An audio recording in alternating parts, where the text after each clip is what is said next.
congratulations. New album, third studio album, All American. There are a lot of people in the studio who are fans of yours. They're just trying not to make it obvious. So tell your fans what they can expect. On the album? Yes. Oh, I mean, it's a riot. This is a lot of fun. You know, I wanted to create songs that people could sing to and have fun with. You know, I wanted to make an album that just didn't really take myself too serious. I mean, there's like, every song has like a little story. In a lot of ways, I wanted to create like almost like a pop rock sort of musical in a way. You know, like an album that had, I don't know, just had this like story all the way through. And one of the lines, the threads was that just to kind of not take myself too seriously and have fun with it and make you laugh a little bit. So. You are in Canada right now, and you also have a Canadian who you collaborated with. That's Avril. Mm-hmm. So what was it like working together, and how did that happen? Well, I mean, Avril, I've always been a huge fan of what she's done, particularly because she's focused on doing like pop rock type music. As the Backstreet Boy, you know, we've done some stuff and touched on that in the past, but really we're more of like a R&B sort of pop R&B based group. And you know, we had done a tour together with her, the last In a World Like This tour, and we kind of really became friends, and we were hanging out after the show and talking and stuff. And yeah, so I was just a fan, and I asked her if she would, you know, record on this one song that I had written on this album, and she liked it, and she laid her vocals down on it, and I sent it to her. We actually didn't get into the studio together because she was feeling kind of ill still, but like she trooped through it, and she really is a fan of this record, and I was so happy to work with her because in a lot of ways, I wish that I had a solo career that was similar to hers. Now you're out on the road, you're promoting, you're performing on your own. So for your fans who are coming to see you, is there going to be like a little bit of a Backstreet flavor? Like, do you there's throw a lot any? Of Backstreet flavor. Do you throw any of the No, there's a lot of Backstreet flavor. Yeah. That's the thing. You know, everyone knows that if you are a fan of me, I do, you know, pour a little rock flavor on top of, you know, my music. You know, but at the same time, I'm lucky to have Backstreet Boys fans. You know, and so, you know, I want to put on a great show. And so I decided to incorporate a lot of our hits in there. I mean, I Want It That Way, Larger Than Life, Backstreet's Back. But we do our own like little renditions and versions of those songs. So it's familiar but fresh. Absolutely, and I do some cover songs. I mean, really, I'm pretty happy with the way people are responding to the show. So, but it's just, I just want to make sure that everyone leaves happy and satiated and can be a little nostalgic at the same time, enjoy some and discover some new music. What do the other guys think of this, and you know the work on it that you've put in, and have you played it for them? I mean, all the guys are super proud of what I've done. You know, from Dancing with the Stars to you know, doing an album to getting ready for a baby and all these things. It's just we support each other so much as individuals, because as individuals we're able to grow, you know, as a group as well. So they couldn't be more proud of what I've done, and also I found my thing. It's my niche. You know, it's something that I enjoy. I enjoy picking up an electric guitar and rocking out a little bit. I enjoy dancing a little bit. I'm kind of like a little bit of everything, you know, when you come and see my show. Well, you say that you're a little bit of everything, and it's true that you're really diversifying your career. So there's the work that you do with the guys, your solo career, dancing, and then movies. Yeah. So let's talk about this movie, because it's coming out, Dead 7. Yes. And I just want to get the list right. Howie, AJ, Joey Fatone, Chris Kirkpatrick from NSYNC, Jeff Timmons from 98 Degrees. What are you all doing in Dead 7? Yeah, I mean, is it a boy band killing spree? Is it like, what are we seeing in this movie? You can expect some interesting deaths from the Dead 7, because it's the title. Yeah, the storyline is it's set in post-apocalyptic era. Okay. So everything kind of reverts back to an old Western type town. You know, there's sheriffs and there's gunslingers and all that type of stuff. And this town is actually being harassed by zombies and by a villain. Her name is Apocalypta. AJ actually plays a villain as well. Okay. His name is Johnny Vermillion. Anyways, the town finally gets fed up with it, and they hire this gang of bandits, gunslingers, called the Dead Seven. Okay. And they create this group of Dead Seven, and so you're a gunslinger. So I'm one of the heroes, okay. and my name is Jack. It's just crazy. It's like out of this world. I mean, and something you would expect, obviously, from the guys who did Sharknado. Yeah. You know, so them and myself, we produced it together. My company, Chaotic, and them. And yeah, it's just, it's a riot. It's a lot of fun. I played some of it actually for some of our fans the other day, just giving them a little sample of it, and they literally cannot compute it. It's like, it's hard for them to understand. And I'm like, what do you think? I was like a little worried, and they're like, it's amazing. I can't believe it. Like, so I'm really happy. It comes out April 1st in America on Sci-Fi. I think there's an association up here in Canada, an affiliate with Sci-Fi that's going to release it as well. I wanted to, because we have your wealth of experience here. I want to talk to you about One Direction's hiatus, because they're currently on hiatus. Right. You have been a member of a boy band for as long as we've known you. Mm-hmm. How do you stay together and keep it strong and have different interests but still manage to? Yeah, I mean, it's hard, like, and you can never really predict what's going to happen in one situation. I think that's the one thing that the Backstreet Boys have always paid attention to, is that, look, it's the Backstreet Boys that got us to this point.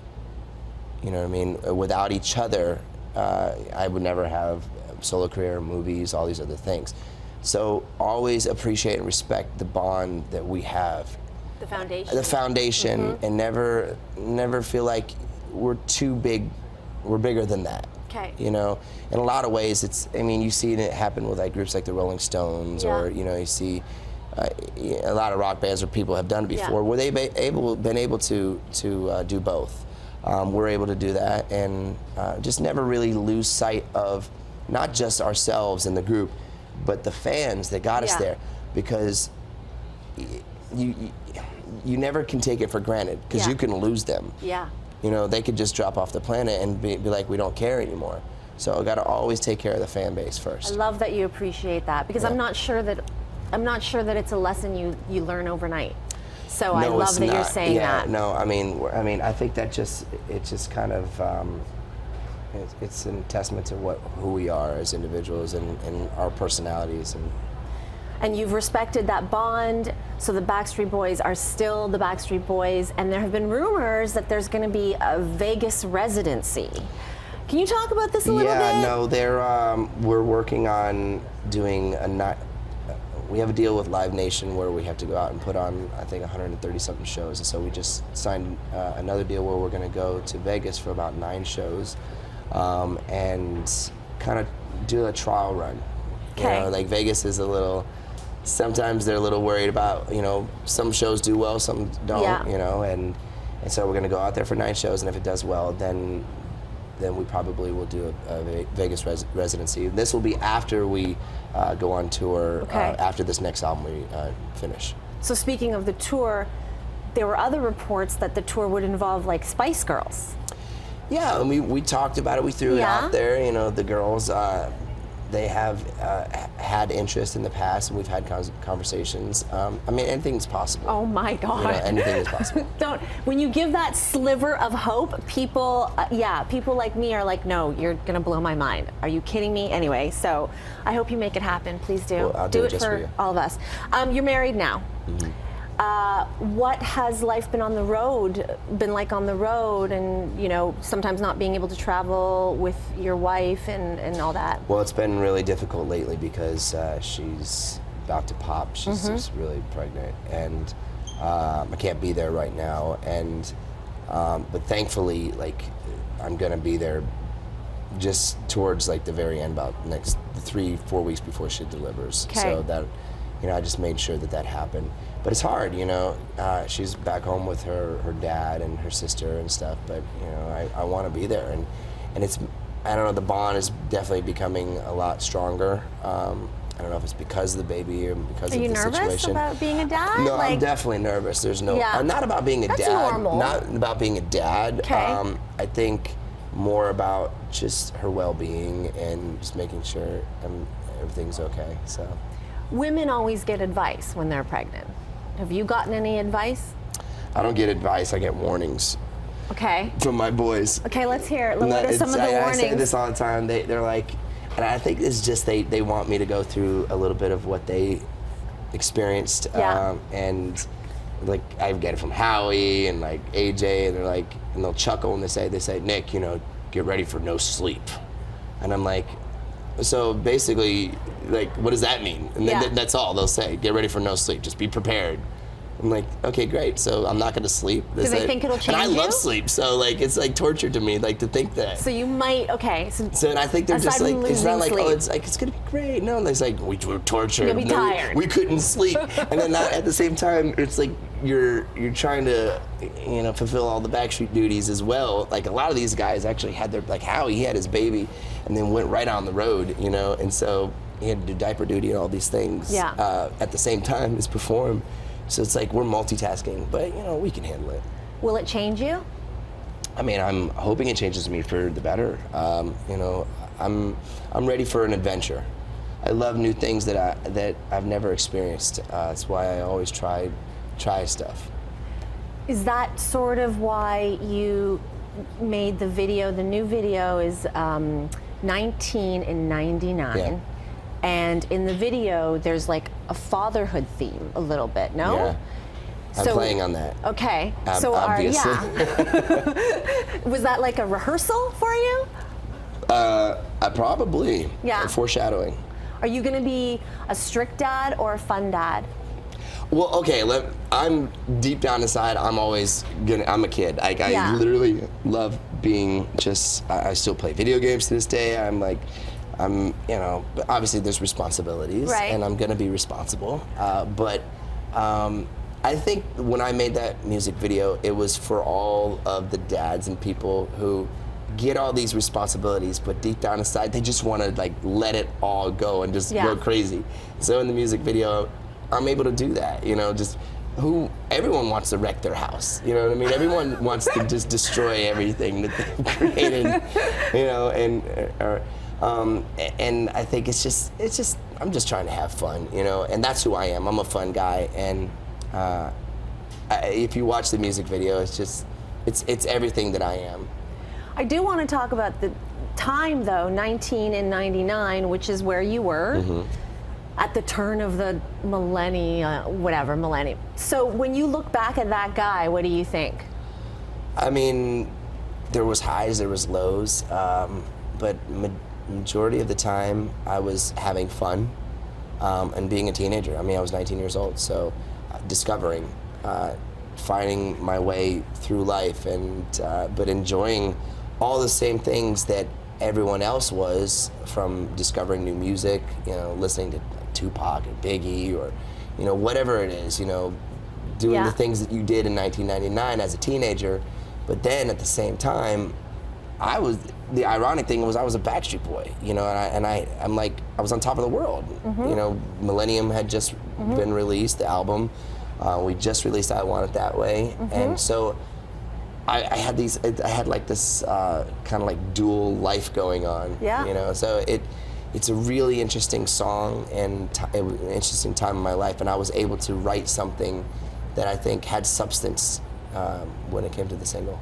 What would 2016 Nick tell 1999 Nick? I mean, 2016 Nick tell 1999 Nick.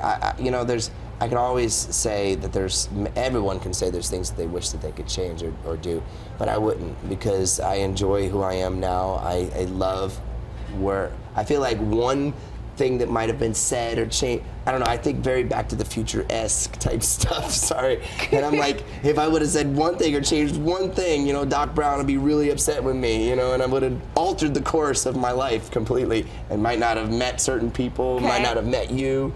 Who knows, things might have changed. So, you know, You're really Back to the Future. Yeah, I'm really analytical, you have to, I'm sorry about that. Okay, I have a final question, because you cannot escape the headlines coming out of your home country, America, and that is there is an election happening. And your brother tweeted his support for a presidential candidate by the name of Donald Trump. What are your thoughts? I don't get into politics. Good. That's Smart. number one. Okay. So I can only say that whatever I'm saying is, I'm trying not to get into politics. I am into it lately because it's really intriguing and it's entertaining. Get away from and it's really entertaining, and I'm sure from the outside world it's like even more entertaining. Because he's a celebrity too. I just don't get into it. You know, I can only say that everybody has the right to choose who they want to choose, and they're allowed. Like that's their right, you know. As far as I'm concerned, you know, I'm not into politics. I think you can read between the lines. I think so. I think it's like really bold in between the lines. Yeah. Thank you. This is so fun. Thank you. Thank you. I hope I woke you up a little bit. You did, actually. Where's my coffee? But he does need his coffee.